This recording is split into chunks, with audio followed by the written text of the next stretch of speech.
up, guys? Time to show off a new build going up tonight here in about 4 hours. A little bit late on videos, have a lot of stuff going on, but we have a new Kraken, and I've decided to go with 3.0 since it is a variation and I'm going to be doing lots of them.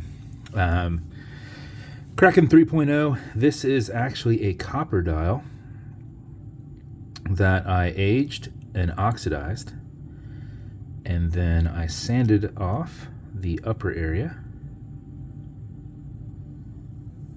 to expose the copper. Did a set of aged Moldova hands. Those were originally silver. Put them in a what is that stuff called?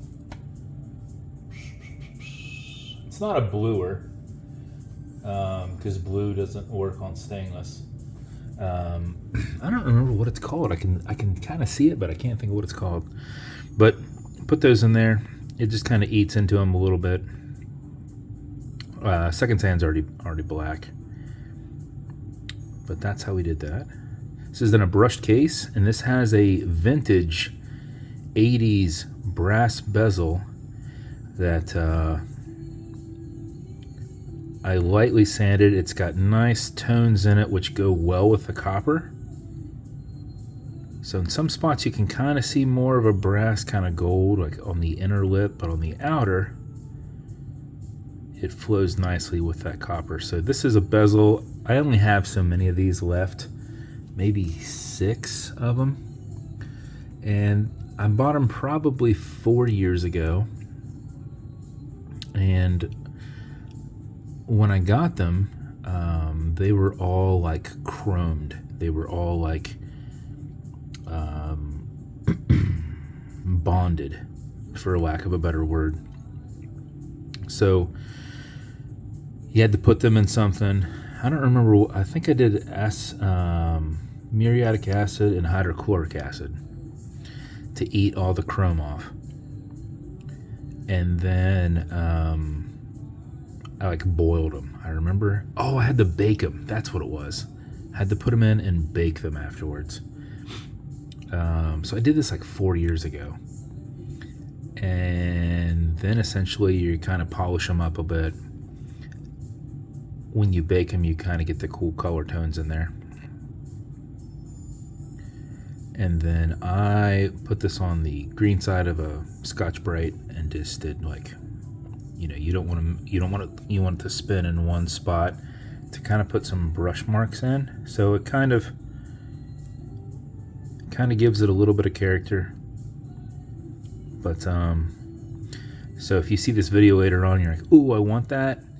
Only like 1 or 2 people can say that, because once they're gone, they're gone. These are like legit 30, 40-year-old bezels, and the ones now are actually stainless steel. They're not made like that anymore. So I bought vintage bezels and redid them. So milled in Kraken engraved caseback. Wristbound strap had nice color tones that went well with copper, and black stitched. And then a brushed pre-V buckle, Kraken engraved, and a little BVW there. And that's the build. So a distressed, classy kind of look. So bezel will turn left, it'll turn right. I can't do these as tight as those aftermarket ones that I get.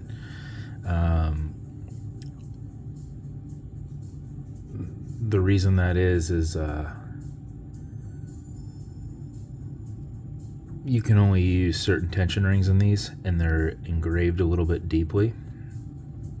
So I kind of bend them to where they come out a little bit to make a little bit more contact, but when they click and snap on, they are on. So if you didn't get it as tight as you wanted to go, getting it off, you're going to almost destroy the case trying to pry it off, making flat spots and everything in it to pop it off.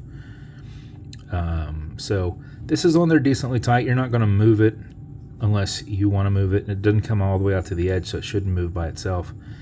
So it's tight in the sense of it's not going to move by itself, but it's not tight like the other ones where you're really digging into your hands to get them to move. So that's the bezel on that. So tension ring bezel, non-click. Automatic mechanical, it's got a rotor in the back that as you're moving, it's moving and keeping your time. But before you put it on, before you set your time, make sure you wind it just a little bit, because if you just set your time, put it on your wrist, and you're not as active, it could stop on you in little instances where it doesn't have anything in reserve. So what you want to do is back the crown off the threads until you hear it and feel it clicking. You'll know you're off that crown tube because you've got a little bit of play here. You'll hear it, feel it clicking, but you'll also have that little bit of play. At that point you can wind. And a wind is a turn away from you or clockwise as you're looking at it from the side. Counterclockwise still clicks it, but it does not wind it. So whenever I do this, I'm winding it, not winding it, winding it, not winding it. But it is a lot easier and quicker for me to do this than, I guess you could argue you could get as fast going the other way, but sometimes when I do this, I start threading it back on. And if I feel I'm doing that, I back it right back off, pull a little tension, and get right back into it. So it works for me. 4 or 5 seconds of that mixed with the rotor movement will keep your time throughout the day. And if you do it for an extra 4 or 5 seconds, you will max out your 31-hour plus power reserve on it. You cannot overwind it. It's got a slipping mainspring, so once it has what it needs in it, it is just deflecting. So you can literally wind it all day, will not hurt it. And then set the time, set it down. 31 hours later, it should still be running.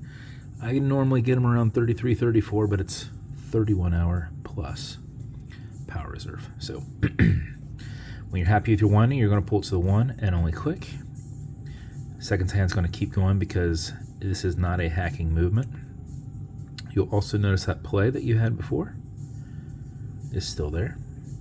This has a wobble crown. It deflects lateral pressure from going into the stem and into the keyless work. So when you're pushing and prying on it, you're not putting any adverse pressure. It is just kind of rolling. Alexa, what time is it? 4:11 p.m. When you're good, push it over, get it out of that time setting, and then wind it down. And that is your build. As with every build, you're going to get matching beads or complementing beads. You're going to get a Kraken slider box with Atlas watch pillow inside. It's going to come with a few things. Watch cleaner to make sure everything glass and metal stays nice and pretty, as well as a microfiber. You'll also get leather conditioner to keep this strap perfectly soft. You probably won't need it for this strap, but other straps might not be as comfy. Apply it on the front and back, let it soak in. Use a rag or something. Don't use one of your microfibers. Use something else. And then lastly, some fine scratch remover. This is Novus 2 from Amazon, just repackaged. It's like Polywatch, and it's for your domed acrylic glass. You can scratch it. If you do, you'll put a tiny bit of that on it, and you'll buff it out with your additional microfiber. Basically make little circles on it, generate some heat with your thumb, and you're basically kind of working it into that scratch and then buffing that scratch out. So if you do that, no worries. Use that, buff on it for about 30 seconds, clean it up, and it should be gone. So that's the build. If it's going to you tonight, you're going to get the 3rd overall Kraken 3.0. I'm not going to keep a total of which ones of those I do because it's just in the Kraken lineup. So I believe this is number 346, 345, somewhere in there. But the overall 3rd one, first copper dial. Yeah, so that's it. If it's going to you, congrats. I hope you love it. Came out freaking amazing. And if you want me to build you something custom and unique, reach out and I'll see what I can do. And if you want to continue to see videos like this, like and subscribe as I put them up all the time. Thanks, guys.